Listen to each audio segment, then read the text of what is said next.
For our culture segment today, reporter Megan O'Brien investigated teen driver's licenses around the world. Megan, what did you find out? In most countries, getting a driver's license is still a symbol of the transition from childhood into the adult world. Teenagers can be in charge and don't need to be driven around by their parents.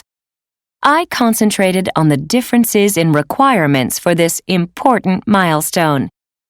The driving age varies from country to country, and within large countries like the United States, from state to state, although 18 is the most common age for legal driving around the world.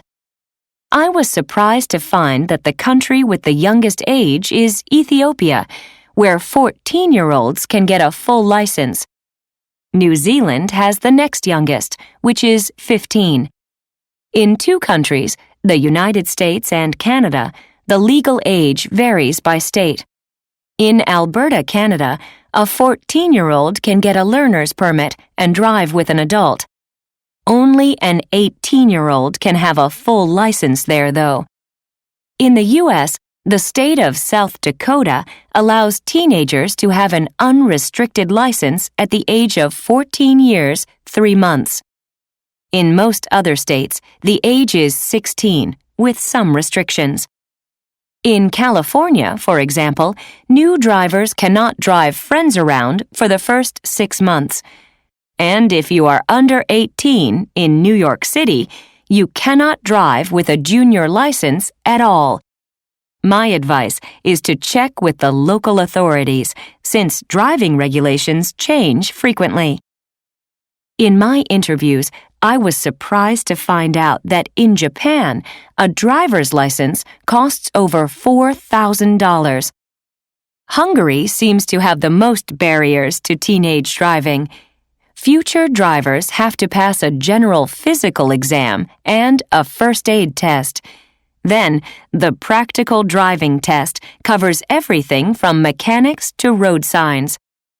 Teenagers also have to take over 20 hours of lessons with a driving instructor before their road test. Here in the U.S., a license is generally much easier to get, with low fees and few requirements. Many young teenagers I interviewed couldn't wait to get their licenses. They said they'd be happy to run errands for their parents or drive their siblings around. For those over the age of 18, though, the excitement had quickly worn off.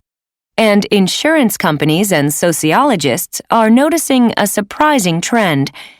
It seems that even those who are eligible to get a license often put off what used to be such an important marker of adulthood.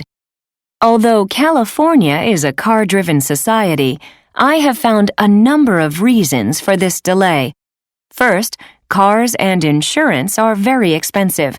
Second, parents today seem overprotective of teenagers and don't see driving them around as a burden.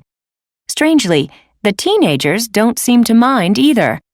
Third, some teenagers just like the carefree feeling of not having a car, and others don't want the pressure of having to drive friends around. Things have certainly changed since I was 16. Okay, that's it for the Culture Report. Until next week, this is Megan O'Brien for KRPZ.